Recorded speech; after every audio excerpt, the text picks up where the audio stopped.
তো আল্লাহ তাবারক ওয়া তাআলা আমার ভাই দোস্ত উনাকে রাজি করা তো আমাদের জীবনের উদ্দেশ্য না। আর আল্লাহ তাআলা রাজি হওয়াই সফলতা, ওখানে নারাজ করে বসে আছে, নিজেকে কামিয়াব সফলতা মনে করে। দেখেন সফলতা, কামিয়াবি, সাকসেস, আল্লাহ তাআলা রাজি হওয়া, দুনিয়া টাকা পয়সা সম্পদ না। আর আল্লাহকে রাজি থাকলে গরিবও করতে পারে, একজন ফকিরও পারে, একজন বাদশাহও পারে, সাত মহাদেশের মালিক হলেও আল্লাহকে রাজি করতে পারে। বনি ইসরায়েলের মধ্যে এক যুবক ছিল, মানুষটাকে শহর থেকে বের করে দিলে এত গুণা সে করবে। সে এক জঙ্গলে যায় বসে গেল, কয়েকদিনে খানা নিয়ে গেছিল, খানা শেষ হয়ে গেল। সে ডান দিকে তাকালো, বাম দিকে তাকালো, কেউ আমার সাহায্যের জন্য আসে কিনা, কেউ আসে না। তো আসমানের দিকে তাকালো আর বলতে লাগলো, এই ওই সত্তা, আল্লাহকে বলতে লাগলো, এই ওই সত্তা যার গুণা দিয়ে কোনো ক্ষতি হয় না আর নেকি দিয়ে তার কোনো লাভ হয় না। আজীব কথা বলবো। দেখেন পুরা জগতের মানুষ যদি সেজদা করে আল্লাহর সম্মান বেড়ে যাবে না, আর পুরা দুনিয়ার মানুষ শরাব খেয়ে যদি বেহুশ হয়ে পড়ে থাকে আল্লাহর সম্মানে কমই আসবে না। এটা তো আমরা নিজের উপর অত্যাচার করি যখন গুনাহ করি, আর আমাদেরই ভালো যখন আমরা অর্জনতা স্বীকার করি, নেকি করি। বলতে লাগলো এই সত্তা যার নেকি দিয়ে যার কোনো লাভ হয় না আর আমাদের গুনাহ দিয়ে যার কোনো ক্ষতি হয় না, সবাই আমার সাথ ছেড়ে দিচ্ছে, আপনি আমাকে ছেড়েন না, আমার অবস্থার উপর রহম করেন। বলতে লাগলো আমি শুনেছি আপনি বড় মেহেরবান, আপনি বড় করিম, রহমদিন, সবাই আমার সাথ ছেড়ে দিতে আজকে।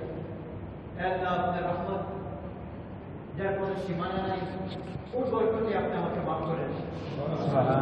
মুসা আলাইহিস সালামের উপর আল্লাহ ওহী পাঠালেন, মুসা আমার বন্ধু জঙ্গলে পড়ে গেছে, তার জানাজা পড়ো আর শহরের মধ্যে ঘোষণা করো যে তার জানাজা পড়বে তাকেও আল্লাহ মাফ করে দেবে।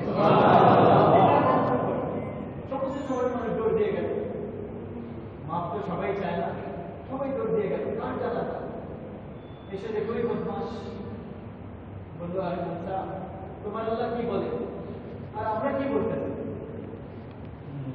আমরা তো শহর থেকে বের করে দিচ্ছি গুনার কারণে, মানুষের মধ্যে থাকার যোগ্য না।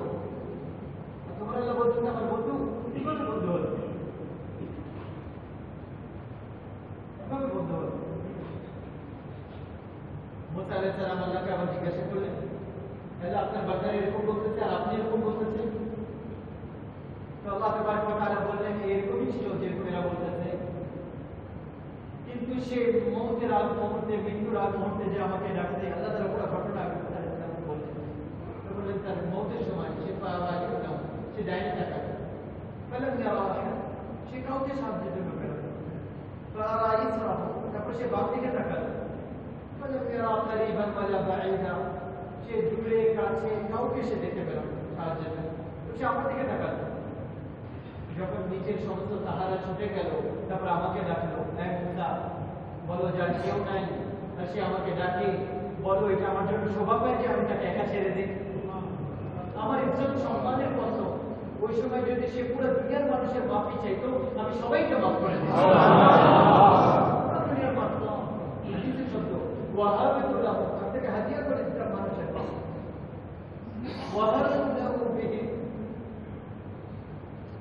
তার ওই বেবসির জোর উপর আমি পুরো দুনিয়ার সমস্ত মানুষকে মাফ করা তাকে হাদিয়া করে দিলাম। এরকম আল্লাহর সাথে আপনার আমার সম্পর্ক, আমার ভাই তো তাকে রাজি করানো অনেক সহজ। আমরা তো আল্লাহকে রাজি করি না, নিজের মনকে রাজি করতে লেগে আছে যে আমি রাজি থাকি, আমার চোখ খুশি থাকে, আমার কান খুশি থাকে, আমার সত্তা খুশি থাকে, আমরা তো নিজেকে খুশি করার মধ্যে লেগে আছে। আর এটা কি সফলতা মনে করি? আল্লাহকে রাজি করা আমাদের জীবনের উদ্দেশ্য, আমার ভাই। আর আল্লাহ যারা রাজি হয়ে যাওয়াই আমাদের পুরো জগতের মানুষের উদ্দেশ্য। আল্লাহকে নারাজ করে বসে থেকে কি নিয়ে যাবো বলে, কি নিয়ে যাবো?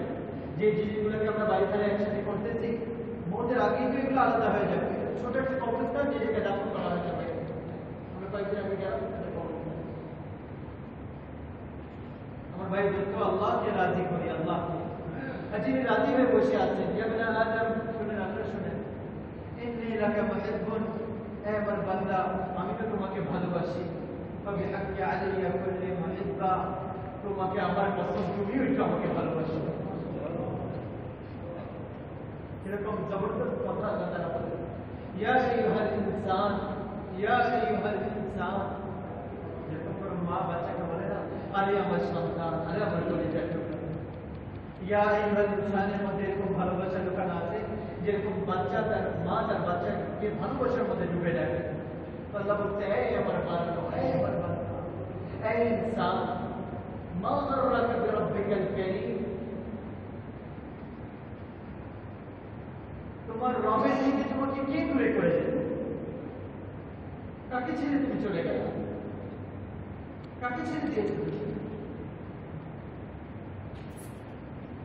যার থেকে বেশি তোমাকে কেউ দাম দেবে না, সাধারণ আইন না, যার থেকে বেশি তোমাকে ভালোবাসবে না কেউ, তুমি এলাকা ভালোই, যার থেকে বেশি তোমার নিকটে কেউ নেই, আপনারা বলে হাকদের বলি, যার থেকে বেশি শুনতে ওয়ালা কেউ নেই, উদউনি আস্তাজিব লাকুম, যার থেকে বেশি তোমাকে কেউ মাফ করবে না, ইয়াগফিরু লিমান ইয়াশা, যার থেকে বেশি তোমাকে রিজিক দিবে না, ইয়াগফিরু লিমান ইয়াশা, যার পুরা জগৎ তোমার জন্য চলতেছে, সূর্য বের হয়েছে আমাদেরকে গরম পৌঁছানোর জন্য, ফসল থেকে পাকানোর জন্য, চাঁদের আলোকে সরিয়েছে, সমুদ্রের ঢেউকে লাগাম দেওয়ার জন্য, ফলের মধ্যে মিষ্টি দেওয়ার জন্য, লাখো জানোয়ারের গলার উপর ছুরি চালিয়েছে আমাদের পেটের খিদাকে নিবারণ করার জন্য, আর আমাদের মুখের মজাকে পুরো করার জন্য, দুধের নহর জারি করিয়েছে আমাদের পিপাসা নিবারণ করার জন্য, হাজার ধরনের ফুল খিলিয়েছে, রং পরিবর্তন করেছে, গড়ি খেলতেছে, পাখির আওয়াজ পরিবর্তন করে দিয়েছে, মৌসুম পরিবর্তন করে দিয়েছে, ফল পরিবর্তন করে দিয়েছে, কাপড় পরিবর্তন, রাত দিনের ব্যবস্থাপনা পরিবর্তন, পাহাড়কে সবুজ করে দিয়েছে, আর কোনো জায়গায় ময়দান, আর কোনো জায়গায় মরুভূমি, কোনো জায়গায় নদীকে সাজিয়ে দিয়েছে, ঝর্ণা পাহাড় থেকে প্রবাহিত করতেছে, পানির আওয়াজ দিয়েছেন, বাতাসের মধ্যে আওয়াজ রেখেছেন, পুরো জগৎ গুনগুন করতেছে নিজের আল্লাহ তোমার কথার প্রশংসা করার মধ্যে, তোমার কানের মধ্যে যে গানের আওয়াজ বিষাক্ত যাচ্ছে, আর পুরো জগতে আল্লাহ তোমার কথার প্রশংসা তুমি শুনতে পারো, পুরো জগতের মধ্যে আল্লাহ তার শক্তি তুমি দেখতে পাচ্ছ। ওই আল্লাহকে রাজি করি আমার ভাইয়ের দোস্ত, ওই আল্লাহকে, এটাই আমাদের জীবনের উদ্দেশ্য। এটাকে গরিবও করতে পারে, সম্পদশালীও করতে পারে। বলে দুআউন মিনাল্লাহি আকবার, আল্লাহ বলে আমাকে রাজি করো, বাস তোমার কাজ হয়ে যাবে। এই জন্য প্রথম কাজ হচ্ছে তওবা। আমার ভাইয়ের দোস্ত, আমরা তওবা করি, আল্লাহ তাআলার দরবারে নত হই, তওবা করি। দেখেন অবাক লাগে এটা, যে কত নামাজে আমরা আসি, জুমার নামাজে মসজিদ ভরে যায়, তো অন্য নামাজে কেন আসে না? জোহরও করো, জুমাও যেরকম করো, আসরও করো, মাগরিবও করো, এশাও করো, জুমার মধ্যে পুরো মসজিদ ভরে যায়, উপর নিচে, ফজরে কেন হয় না? কোন আল্লাহ তাআলা মাফ করতে বাকি না? আমরা এখন কিতাব আল্লাহ বলে নিজের কোনো আমলনামা বানাইছো, যেটার মধ্যে এগুলো মাফ করে দিব আমি লেখা আছে, এটা কেন হয় না? এই যে রমজান আসতেছে, তারা যখন কিছু দিন তারপরে কেন কাজ হয়ে যায়? পুরো জগৎ আল্লাহ আমাদেরকে করতে দিচ্ছে, আর আমাদের কাছে বলতে একটু এসে সেজদা করো, আমার তোমার সেজদার মধ্যে আসে আমি বড় পছন্দ করি, তুমি মাথা জমিনের আমি পছন্দ করি, তোমার চোখের পানি আল্লাহ বড় পছন্দ করে। ফেরেশতারা পর্যন্ত তোমার কান্নার আওয়াজকে শোকের সাথে শুনতে থাকে, আর বলে দেখো আল্লাহকে দেখা ছাড়া কিভাবে কাঁদতেছে, আল্লাহকে দেখে নেই, আল্লাহর জন্য কাঁদতেছে, আল্লাহর ভয় কাঁদতেছে। তোমরা আমার জন্য উদাহরণ থাকো, আমি বড় পছন্দ করি, আল্লাহ বলে। দেখি নাই রোজা রাখতে, এই যে কয়দিন পরে আসতে বিবির থেকে দূরে, খানা থেকে দূরে, ওই আল্লাহকে রাজি করা, এটা আল্লাহ তাআলা হুকুমের মধ্যে, কোরআনের মধ্যে আল্লাহ তাআলা বলেছেন। অনেকে বলে না আল্লাহ কি করলে রাজি হবে? আল্লাহ বলে দিনকে মানতে রাজি হবে। আল্লাহ কোন খাতে রাজি হবে এটাও জানি না। এই যে 30 পারা কোরআন, এটা বলতেছে যে আল্লাহ তাআলা এই কাজগুলো করে রাজি। তো আল্লাহ তাআলা নিজের আদেশ সমূহকে মানতে আল্লাহ তাআলা রাজি হন। আল্লাহ তাআলা যে জিনিসগুলো থেকে দূরে থাকতে বলছে, সেগুলো থেকে দূরে থাকতে আল্লাহ রাজি হন। আল্লাহ তাআলা হুকুমকে পুরো করা খুশি হয়ে যায়, আল্লাহ তাআলা নাফরমানিকে ছেড়ে দিলে খুশি হয়ে যায়। আচ্ছা, আপনি এরকম একটা দরজা রেখেছেন, যদি ভুল হয়ে যায় আবার তওবা করেন, আবার হয়ে যায় আবার তওবা করেন, আবার হয়ে যায় আবার তওবা করেন। শয়তান আল্লাহকে বলে আপনার বান্দাদেরকে পথভ্রষ্ট করুন। আল্লাহ বলে যতদিন মাপ চাবে মাফ করতে থাকবো, আবার কতজনকে পথভ্রষ্ট করবো তুমি? শয়তান শয়তান তার সৈন্য পাঠিয়ে সাহাবাদের কাছে, এদেরকে পথভ্রষ্ট করো, তারা হয়রান হয়ে আসলো, খারাপ অবস্থা। বলে এরা তো শুনে না আমাদের কথা, এরা কিভাবে শুনবে? এরা তো নবীকে দেখেছে, এদের উপর তোমাদের চাল চলবে না, লেগে থাকো।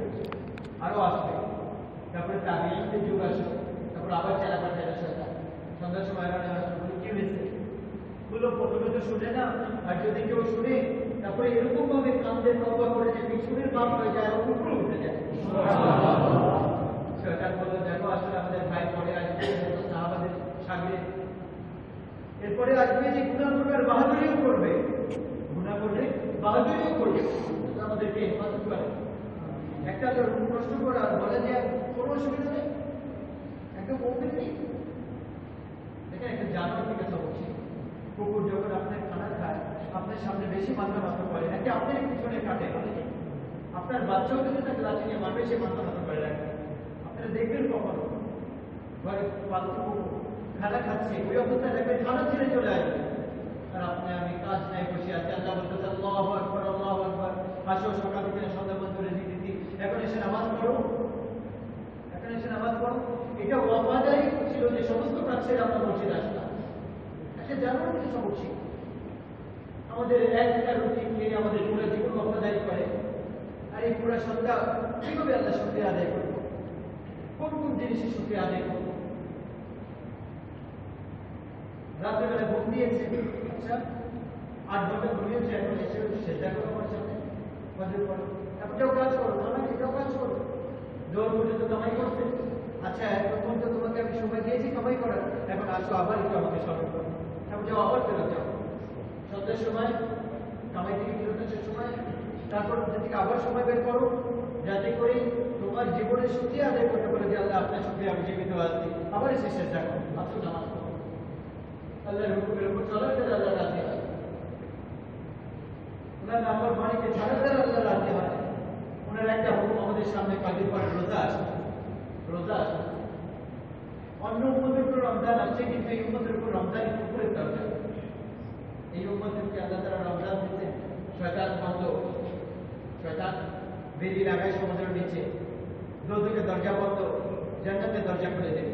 দোজখের দরজা পুরো মাস বন্ধ, শয়তান বন্ধ। আল্লাহ তাআলা আরশ পুরো মাসের জন্য প্রথম আসমানে চলে আসে, দরজা খুলে দেওয়া হয়। আর রোজাদারদের জন্য আল্লাহ তাআলা এত ইকরাম করেছে, দেখেন খানার টাইম পরিবর্তন করেছে, খানা বন্ধ করতে বলেন, সময় পরিবর্তন করে, ফজরের আগে খাও, মাগরিবের পরে খাও, মাগরিবের সময় এতটুকু আপনি করলেন, ফজরের আগে খেলেন, আল্লাহ তাআলা সাত আসমানের ফেরেশতাকে বলে এদের জন্য দোয়া করো, আমার জন্য উঠে বেটাকে খেতেছে। তারপর মাগরিবের সময় ইফতারের সামনে রেখে হাত মিলায় দোয়া করতে গেলেন, তো আল্লাহ তাআলা আরশ উঠানে वाला ফেরেশতাকে বলে যে তোমাদের তাসবিহ বন্ধ করো, তোমাদের ইবাদত বন্ধ করো, আমার রোজাদারদের দোয়ার উপর আমিন বলা শুরু করো। এটা আল্লাহ তাআলা ইকরাম আমাদের, আল্লাহ তাআলা ইকরাম।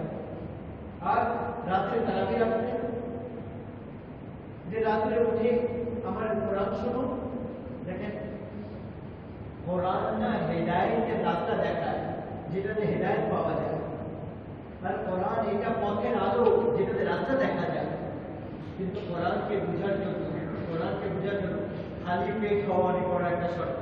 ইমাম গাজ্জালী রহমাতুল্লাহ বলতেন, যখন আমি রোজা চলছিলাম আমার সামনে ইলমের একটা দরজা খুলে গেছে, আল্লাহ তাআলা এক মাস খানা কম করতে বলতেন, খানা পিনা বন্ধ, ত্যাগ স্বীকার করো, খালি পেট এখন কোরআন পড়ে পড়ো, একাকিতে বসে পড়ো, আর এটাকে বুঝো আল্লাহর কোরআন, আল্লাহর কিতাব আমাকে কি বলতেছে। তারপর সবাই মিলে একসাথে হয়ে তারাবির মধ্যে ইমাম সাহেবের কাছে শোনো আল্লাহ কি বলতেছে। দিনে ক্ষুধার্ত, এর সাথে দৃষ্টিকে গুনাহ থেকে বাঁচাও, কানকে গুনাহ থেকে বাঁচাও, পুরো সত্তাকে গুনাহ থেকে বাঁচাও, যাতে করে জীবন থেকে গুনাহ বের হয়ে যায়। এখন আল্লাহ তাআলা কিতাবকে শোনো, এই কিতাব দিয়ে তোমাদেরকে জীবনের রাস্তা পাওয়া যায়, জীবন চলার রাস্তা দেখবে। আল্লাহ তাআলা আমাদেরকে রোজা দিতে নিজের কাছে নেওয়ার জন্য, নৈকট্যতা দেওয়ার জন্য। যত বেশি আমরা গুনাহ থেকে পবিত্র থাকবো তত বেশি আল্লাহ তাআলার নৈকট্যতা অর্জন হবে। এই জন্য আল্লাহ তাআলা ভালোবাসে বাড়তে বাড়তে বাড়তে বাড়তে রাতে তারাবি করবেন। আচ্ছা আপনি দেখেন ফ্রি না, আল্লাহ তাআলা এমনি এমনি তারাবি পড়ান না, অনেক কিছু দেওয়ার কথা আছে। মনসাম আলাহ ফি শাহর রমাদান, যে রমজানে রোজা রাখবে, নফসের হেফাজত করবে, লম ইয়াশরিব ফি মুসকিরা, কোনো হারাম কাজ করবে না। হারামের দ্বারা শুধু মদ না, হ্যাঁ ঘুষও হারাম, সুদও হারাম, হ্যাঁ মিথ্যা দিয়ে কামাই করাও হারাম, ধোঁকা দিয়ে টাকা পয়সা দখল করাও হারাম, পকেট মারাও হারাম, এগুলো সব হারাম। কোনো হারাম দিয়ে ইফতারও করবে না, সেহরিও করবে না। লাম ইয়ামাল বিহি খাতিআতান, কোনো বড় গুনাহ করবে না, কবিরা গুনাহ করবে না। লাম ইয়াবদি বিহি মুমিনান বিবহতান, এই জিহ্বাকে লাগাম দেবে, কোনো মানুষের জীবন দোষ আলোচনা করবে না। এরকম ভাবে সে রোজা রাখবে, এক রোজা যেইভাবে রাখবে আল্লাহ তাআলা জান্নাতে 100 হুরের সাথে তার প্রতিদিন বিবাহ করা। আল্লাহু কুল্লা লাইলাতিন মিআতা হাওয়া, জান্নাতের 100 হুরের সাথে তার বিবাহ করাবে একটা এরকম রোজার মধ্যে। আর ওই হুর দিয়ে যে কোরআনের মধ্যে প্রশংসা আসছে, আর আল্লাহ তাআলা নবী হাদিসে বলেছেন, তারা মাটি দিয়ে বলেন দুনিয়ার মেয়েদের মতো, বরং মিন আসারি রিজলিহা ইলা রুকবাতিহা মিন আয-যাফরান, তাদের পাও থেকে হাঁটু পর্যন্ত জাফরান, আর রুকবাতিহা ইলা সাদিয়িহা মিন আল-মিসক আল-আনবার, হাঁটু থেকে নিয়ে বুক পর্যন্ত মিশক দিয়ে বানানো, মিন সাদিয়িহা ইলা উনুকিহা মিন আল-আনবার আল-আশহার, তার বুক থেকে নিয়ে তার ঘাড় পর্যন্ত আম্বার দিয়ে বানানো, মিন উনুকিহা ইলা রাসিহা মিন আল-কাফুর আল-আবিয়াদ, আর এখান থেকে নিয়ে মাথা পর্যন্ত ডায়মন্ড কাপড় দিয়ে বানানো। দুনিয়ার এগুলো না, দুনিয়ার পোশাক না, এগুলো তো শুধু নকল, বাস্তব তো জান্নাতে। তার মাথার চুল মাথা থেকে নিয়ে পায়ের গোড়ালি পর্যন্ত, তাদের শরীরে 70 জোড়া থাকবে, 70 জোড়ার মধ্যে কয়েক সেকেন্ডে কোটি কোটি রং আসবে, আর 70 জোড়ার মধ্যেও তার শরীর রূপার মতো চমকাতে দেখা যাবে। এরকম যে সূর্যকে যদি আঙ্গুল দেখায়, এতটুকু আঙ্গুল দেখায় সূর্যকে এতটুকু আঙ্গুল দেখাইলে সূর্য তার সৌন্দর্যের সামনে আর দেখাই যাবে না। যেরকম সূর্যের সামনে তারা দেখা যায় না, ইবনে আব্বাস রাদিয়াল্লাহু তাআলা হাদিস বয়ান করতেন যে এতটুকু আঙ্গুলের এই অবস্থা, তার চেহারার কি অবস্থা হবে, যেটা নূর আল্লাহ তাআলা চেহারার নূর থেকে দেওয়া হবে। এই জন্য যে প্রথম জান্নাতের মধ্যে আমরা দেখব, তো 40 বছর পর্যন্ত এক দৃষ্টিতে তাকিয়ে থাকি, 40 বছর চোখে পড়া পড়বে না, এদিকে যাবে না ওদিকে যাবে না, 40 বছর এক নজর শুধু তাকে দেখার মধ্যে হয়ে যাবে। এইটা আল্লাহ তাবারক ওয়া তাআলার পক্ষ থেকে ইকরাম রোজার বদলা, যে প্রতি রোজার বদলে আল্লাহ তাআলা জান্নাতের 100 হুরের সাথে তাকে বিবাহ করান। তো আপনার আমার রোজা না, যে রোজা আমি বললাম ওরকম রোজার সাথে, এরকম রোজা হবে না, পরে এরকম রোজা ইনশাআল্লাহ। আজকে রাতের তারাবি প্রতি চেষ্টার বদলায় 1,500 নেকি লেখা হবে, প্রতি চেষ্টার বদলায় 1,500 নেকি লেখা হবে। 20 রাকাত তারাবির মধ্যে 40 সেজদা, তো প্রতি রাতে 60,000 নেকি আপনি কিয়ামতের বাজারে পাঠাচ্ছেন।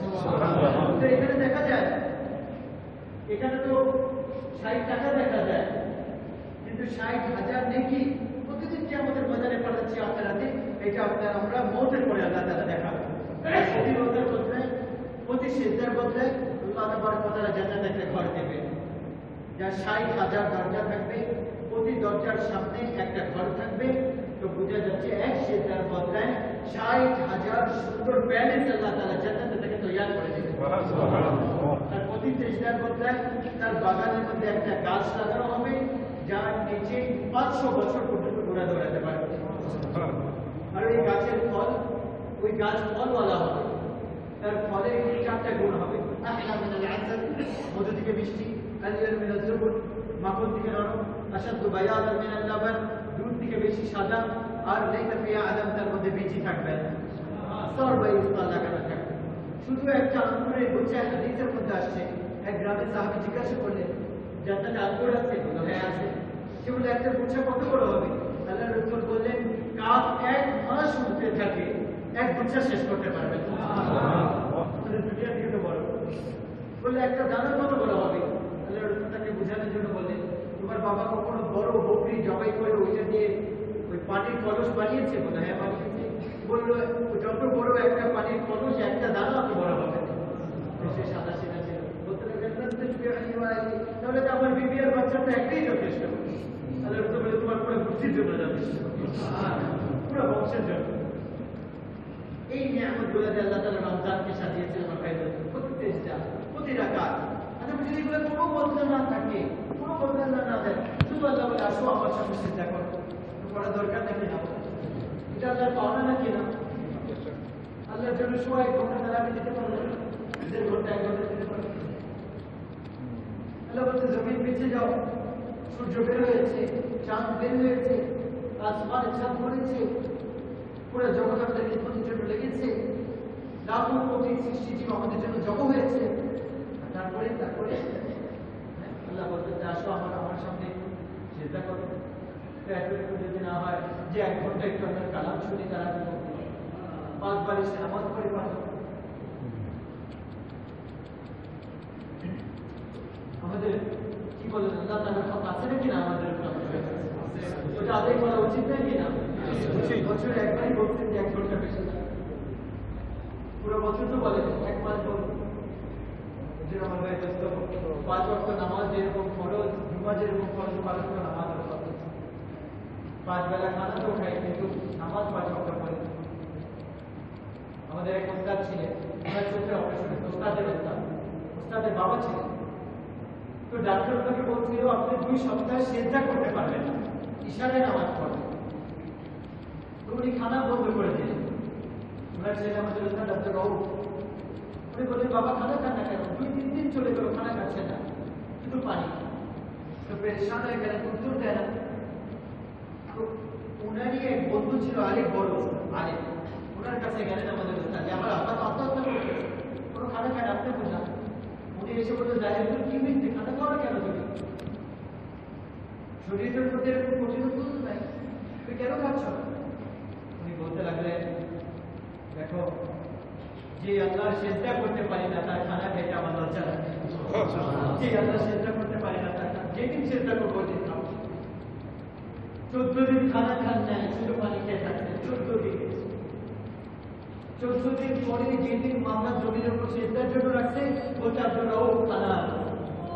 এরকম মানুষও পৃথিবীতে আছে যে যার খানা খাই তার সেজদা করবো, যার সেজদা করবো তার খানা কিভাবে খাবো? আমাদের নামাজের কোনো হচ্ছে না।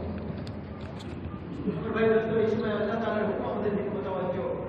হ্যাঁ, নামাজ পুরো বছরের জন্য, রমজান 1 মাসের জন্য, মৌতের শেষ মুহূর্ত পর্যন্ত জন্য নামাজ।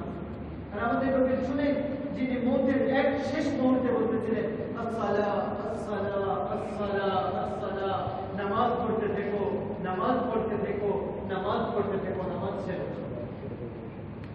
শুধু জুমার নামাজ আর রমজানই নামাজ পড়তে হয়, 5 ওয়াক্ত নামাজ আল্লাহ ফরজ করেন না।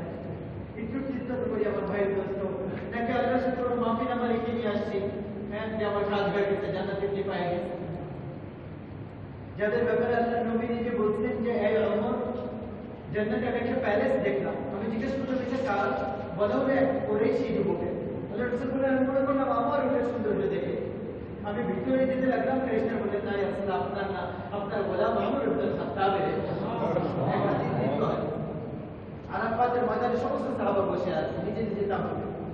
আল্লাহ রাসূল বললেন এই সময় আমার সাহাবাদের উপর আল্লাহ গর্ব করতেন, আমর ইবনে খাত্তাবের উপর বিশেষভাবে গর্ব করতেন রাদিয়াল্লাহু আনহু, বিশেষভাবে গর্ব। দ্বিতীয় হাদিস, আল্লাহ রাসূল বলেন আমার 2 মন্ত্রী দুনিয়াতে, 2 মন্ত্রী আসমানে। আবু বকর ওমর আমার দুনিয়ার মন্ত্রী, আর জিবরাইল আর মিকাইল আমার আসমানের মন্ত্রী।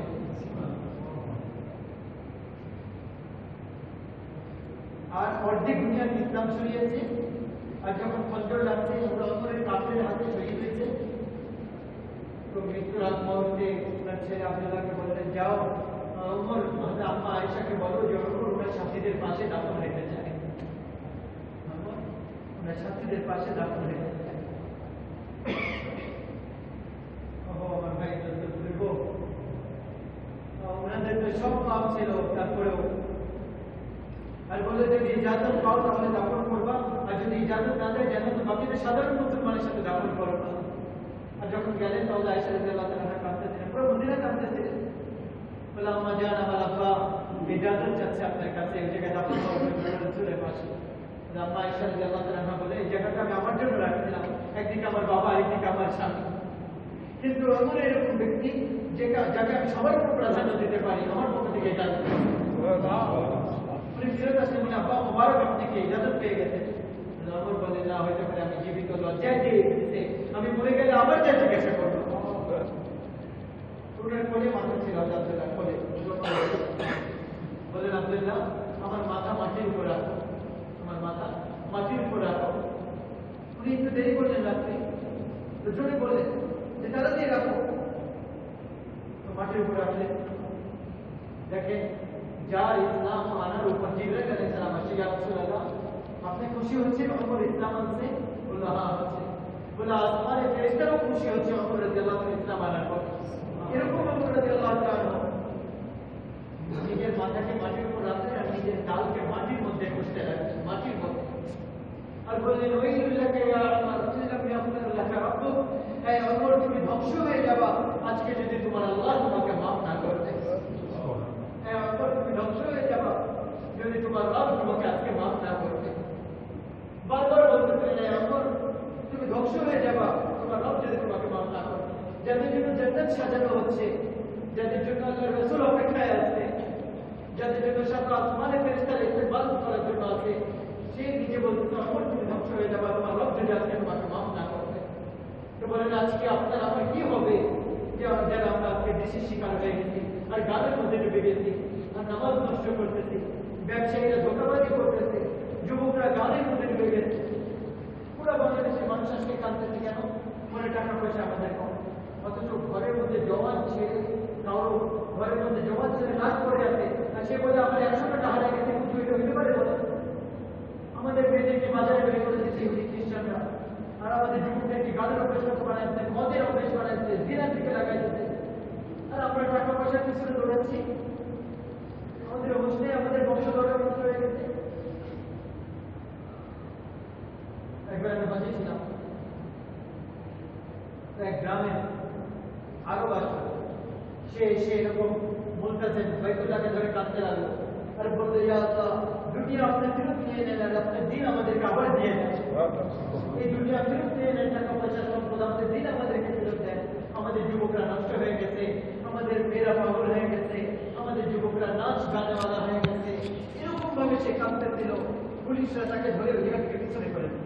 বাইতুল্লাহ যারা পুলিশরা থাকে আবার দৌড় দিয়ে এসে আবার ইয়া আল্লাহ আপনার দুনিয়া ফেরত নিয়ে নেন, আমাদের দিন আমাদেরকে ফেরত দিয়ে দেন, আমরা বাকি নাই, আমরা ধ্বংস হয়ে গেছি।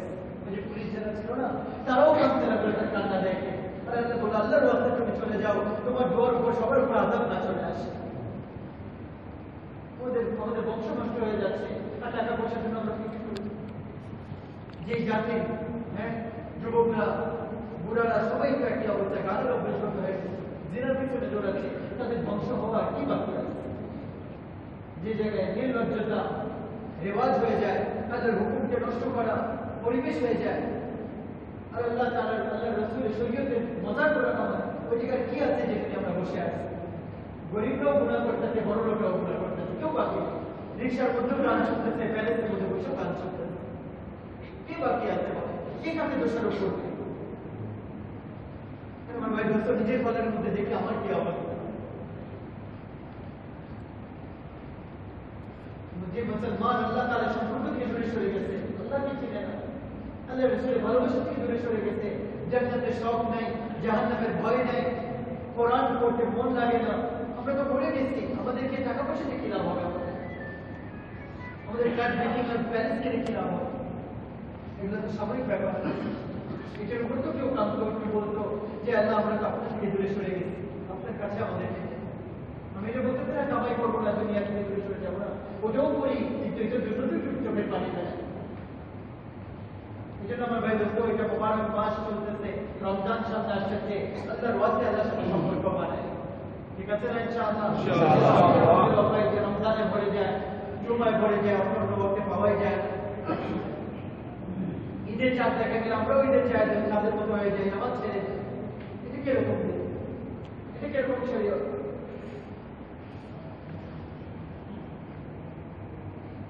অর্ধেক পরিচিত 8 রাকাত পরেও মাঝে মাঝে চলে যায়, এরকম পিছনে তুফান চলে আসে।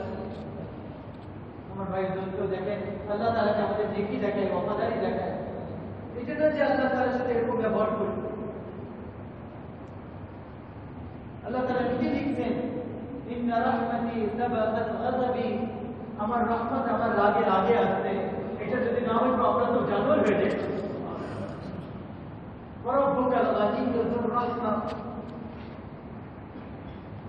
لو يؤاخذهم بما كسبوا لعجل لهم العذاب بل لهم موعد لن يجدوا من دونه موئلا قولنا وتلك القرى أهلكناهم لما ظلموا وجعلنا لمهلكهم موعدا তোমাদের আল্লাহ গফুরুর রহিম যে কারণে এখন আমরা শহরকে ধরতে না উনি যদি ধরতে চলে আসেন তাহলে একজনও জীবিত রাখবেন না কোরআনে আল্লাহ এই জন্য আমার আপনার ভাই বলতো এই যে মোবারক মাস আসতেছে হ্যাঁ যেরকম আমরা মসজিদের দিকে আসা শুরু করতেছি হ্যাঁ তারাবির জন্য হ্যাঁ তেলাওয়াতের জন্য রোজা রাখা এই কাজগুলো পুরো বছর আমাদেরকে করতে হবে শুধু এক মাস না পুরো বছর আমাদেরকে করতে হবে পুরো জীবন করতে হবে আল্লাহকে কাছে গেলে আল্লাহকে রাজি করায় নেই যে আল্লাহ রমজানও নসিব করেন আর পুরো জীবন রমজানের মধ্যে ইমান আমল করে থাকার তৌফিক দান যেই আমার গুনার কারণে আপনার ভালোবাসা আমি ভোগ তার টেস্ট পাচ্ছি না ওই গুনাহ থেকে আমাকে তওবা করার তৌফিক দান করুন এই জন্য আমার ভাই দোস্ত এখনই তওবা করি আর এই রমজান আল্লাহ তাআলা আমাদের দোয়া করি আল্লাহ নসিব করে আর রমজানের থেকে আর এখন থেকে পুরো জীবনকে পরিবর্তন করার নিয়ত করি ইনশাআল্লাহ রাত থেকে 5 ওয়াক্ত নামাজের পর নামাজ আর জীবন না ইনশাআল্লাহ রমজানে যে পুরো নামাজ পড়বো রোজা রাখবো আমাকে দাঁড়িয়ে রাখতে বলে মাশাআল্লাহ আগারে মধ্যে হাত লাগাবো ইনশাআল্লাহ আমাদের উপর উঠা নিয়ত করি আল্লাহ তাআলাকে এতটুকু আমাদের কাছে পায় না দুনিয়াওয়ালাদেরকে খুশি করার জন্য কত কিছু করতেছি এই দুনিয়ার মানুষ কিভাবে খুশি হবে সামনে সালাম করে পিছনে তারা গালি দিয়ে দেয় ওই আল্লাহকে খুশি করি যার থেকে বড় কদর না রেখে আর ওই আল্লাহকে রাজি করার জন্য একটা জীবনকে শিখতে হবে একটা জিন্দগি থেকে আগে বাড়তে হবে আর পুরো দুনিয়ার মানুষকে ওইটার উপরে উঠাইতে হবে একা একা চলা বড় কঠিন এই যুগে আপনারা জানেন একা জীবনের উপর চলা বড় কঠিন পরিবেশ বানাইতে হবে দাওয়াতের প্রতীকে নামে একটা মেহনত চলতেছে পুরো দুনিয়ার মানুষের কাছে যে এক একজন হাতে পায়ে ধরে পরিবেশ বানানো তাদের কাছে যাওয়া তাদেরকে বোঝানো দাওয়াতের তবলীগ মেহনত যেটা মানুষের ঘরে ঘরে দাঁড়িয়ে যায় আল্লাহ তাআলা এই দায়িত্ব আমাদেরকে দিচ্ছে যেটা আমরা না করবো তাহলে কোনো হিন্দু খ্রিস্টান এসে বলবে না মুসলমান তুমি কেন ইমামের উপর চলো না তুমি কেন নামাজ পড়ো বলবে কোনোদিন বল আমরা ইংল্যান্ডে ছিলাম ওই জায়গায় জামাতে গেলাম আমার বন্ধু বলতো যে আমার খালুর ভাই থেকে তার সাথে দেখা করে তো আমি গেলাম দেখা করতে দাওয়াত দিতে লাগলাম কাঁদলেন কেন বলো 23 বছর হয়ে গেছে আমি ইংল্যান্ডে আসছি আজ পর্যন্ত কোনো মুসলমান আমাকে এসে বলেনি যে ইমান ইসলাম কি নামাজ কি রোজা অথচ প্রতি মাসে একজন খ্রিস্টান পাদ্রী আমার কাছে আসে আর আমাকে বলে খ্রিস্টানি কি এটা আর প্রতি মাসে সে আমার জন্য নিজে রান্না করে নিয়ে আসে কসম করে বলতেছি তোমরা যদি আর কয়েকদিন আমার কাছে না আসতে আমি খ্রিস্টান হয়ে যেতাম আমাদের বাংলাদেশি 7 বছর বয়সে ইংল্যান্ডে গেছে 3 বছর থাকতে ওই জায়গায় আজ পর্যন্ত মুসলমান তার সাথে দেখা করতে চায় বলে যদি আমরা মুসলমান দাওয়াতের তবলীগের কাজ না করবো ঘরে ঘরে দাঁড়িয়ে না যাবো কে করবে নবীর আগে করতে নবী যেহেতু আসবে এই দায়িত্ব আল্লাহ তাআলা আমাদেরকে কোরআন হাদিস থেকে যাওয়া এই মেহনত কোন বাইরে থেকে আসে মেহনত যদি মেহনত করতে আমরা সবাই রাজি আছি না ইনশাআল্লাহ 4 মাস লাগায় এই মেহনতকে শেখার জন্য আমরা হুট করে বেরোবো না আমার চাকরি ব্যবসা বিক্রি ব্যবসার একটা সুষ্ঠু ব্যবস্থা করে তারপরে বেরোবো নিয়ত করতেছেন ইনশাআল্লাহ খুব তাড়াতাড়ি বের হবো দাঁড়ায় খুব তাড়াতাড়ি ইনশাআল্লাহ 4 মাসের জন্য থেকে দাওয়াত পৌঁছানো আমাদের কাজ কাউকে হেদায়েতের উপর আনা আমাদের কাজ না আল্লাহ রাসূল তো নিজের চাচাকে হেদায়েত দিতে পারে কিন্তু নক করতে হবে আমাদেরকে যায় যদি নক না করি এটা কিন্তু আল্লাহ ধরবে হেদায়েতের উপর আনছো কিনা এই জন্য ধরবে না নক করতে হবে সব স্তরে মানুষের কাছে যায় নক করা ঠিক আছে না ইনশাআল্লাহ আপনাদের জামাতে আসছে আজাদ বইটি ধান গিয়েছে আমরা তাদেরকে যেন নক করতেছে তারাও মসজিদে আসতে সময় দিতে হাসান ভাই আসছে তারপরে দেখলাম আরো কয়েকজন হেমন্ত জলি মাশাআল্লাহ মানুষ গুনাহ দেখে কে কোন গুনাহ করে কারো গুনাহ দেখা যায় কারো গুনাহ দেখা যায় না এই পারে আপনার আমি এমন গুনাহ করি যে যদি জানে তাহলে আপনি বুঝতে পারবেন গুনাহগার আমরা সবাই কারো গুনাহ দেখা যায় কারো দেখা যায় না এই জন্য কাউকে নোংরা মনে করা এটা কথা তারা আমাদের অধিকার দেয় তার কাছে যাওয়া যায় নানা পরিবেশের মধ্যে আল্লাহ তাআলা তাকে হেদায়েত দিতেই পারে আমরা গেলাম অনেকগুলোর কাছে মাশাআল্লাহ এত মানুষ জীবনে দেখি 6 মাস আগে তার সাথে পরিচয় দেখতে চলতে আলহামদুলিল্লাহ যে আমাদের সাথে 3 দিন আজকে লাগায় ফেরত গেলে পুরো 3 দিন আমাদের সাথে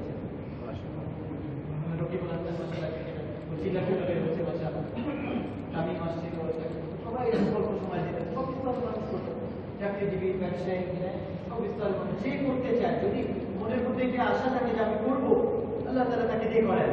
সে যে জায়গায় থাকুক না কেন, যে অবস্থা থাকুক না কেন। টাকা পয়সা যার কাছে নাই তাকে টাকা পয়সা দরকার নেই, যার কাছে টাকা পয়সা আছে তাকে গরিব হইতে হবে এরকমও শর্ত না। যে জায়গায় আছে ওই জায়গায় থেকে আল্লাহ তাআলা তাকে বের করে দেবেন। এই জন্য আমরা করবো না ইনশাআল্লাহ।